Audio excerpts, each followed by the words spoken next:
Subscribe to this channel right now if you care about serious history and practical survival knowledge, because what I'm about to explain is one of the most misunderstood lessons of the Cold War, and it matters more today than most people realize.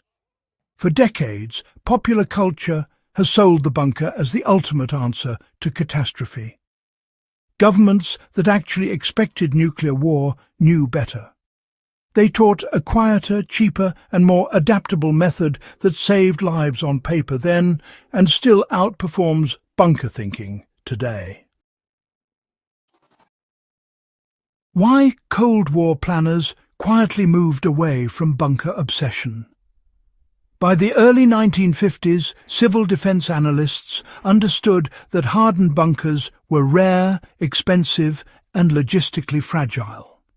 Even nations with vast resources couldn't build enough of them to protect entire populations. Reports from agencies like the Federal Civil Defense Administration showed that survival depended less on deep concrete fortresses and more on how fast ordinary people could reduce radiation exposure using what already surrounded them. The insight was simple and brutal. Most nuclear casualties came from blast proximity and radioactive fallout, not from the initial flash alone. If you could avoid those two factors, your odds rose dramatically. The survival trick that mattered more than concrete and steel. The Cold War solution was not a structure, but a principle, summed up in 3 words that rarely get discussed today: time, distance, and shielding. Fallout radiation drops rapidly after detonation, especially in the first 48 hours. Distance from the fallout plume matters more than depth underground. Shielding doesn't require exotic materials. Mass is what counts.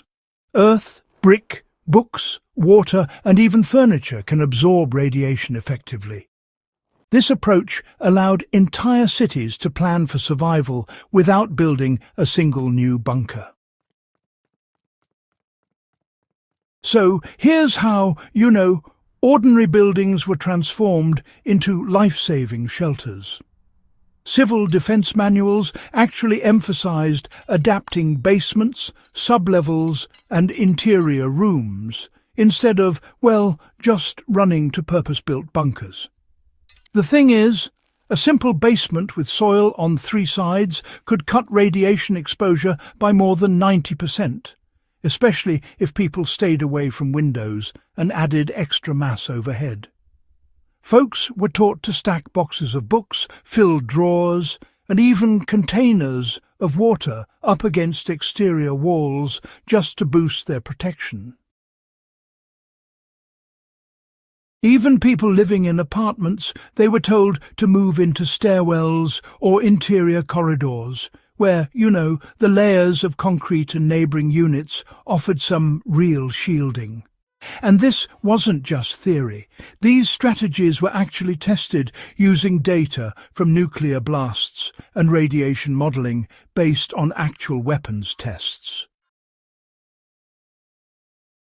Now, let's talk about why bunkers sometimes fail.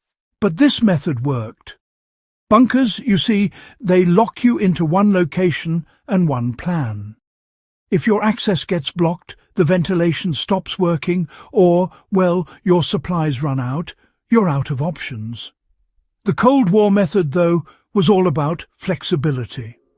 It assumed that things would go wrong and taught people how to improvise. If fallout patterns changed, it was actually safer to evacuate after the initial danger period, rather than staying sealed underground. This adaptability is why the strategy aged so well. It works for nuclear scenarios, chemical releases, and even modern urban disasters, where, infrastructure collapses but buildings remain standing. How to apply this Cold War knowledge today in real terms. Start by identifying the most shielded areas in your home or workplace. Below-ground spaces are ideal, but honestly, interior rooms surrounded by concrete or masonry also work. Measure mass, not comfort.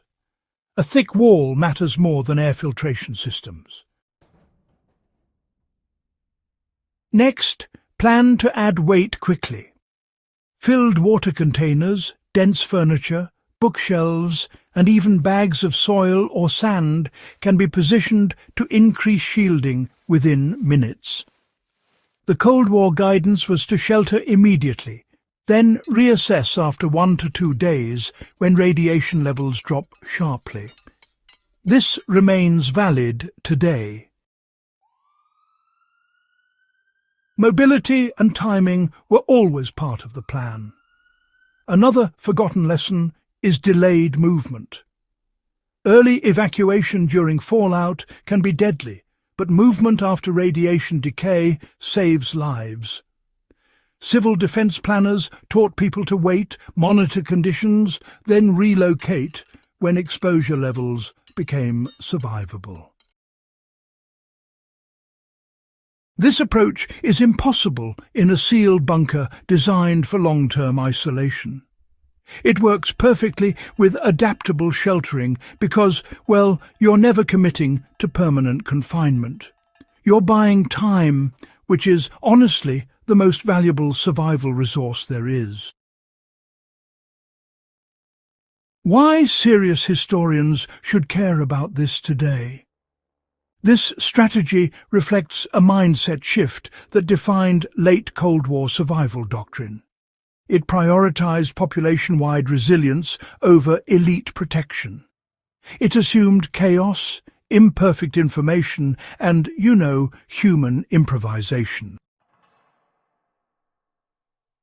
That makes it historically significant and, practically relevant. Modern survival culture often forgets that the most effective systems are the ones ordinary people can execute without, specialized gear or training. Cold War planners knew that resilience scaled better than fortification.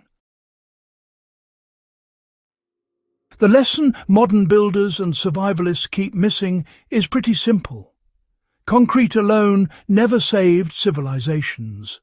Knowledge did. The Cold War survival trick wasn't about hiding from the world, but understanding how physical laws work in your favor.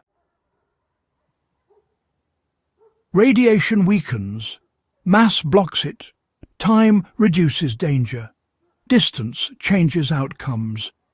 When you grasp that, you stop chasing fantasy bunkers and start building real preparedness into everyday life. If this kind of historically grounded survival knowledge matters to you, then, subscribe to this channel, share this episode with someone who still thinks bunkers are the answer, and help keep these forgotten lessons alive for the next generation of serious historians and survivalists.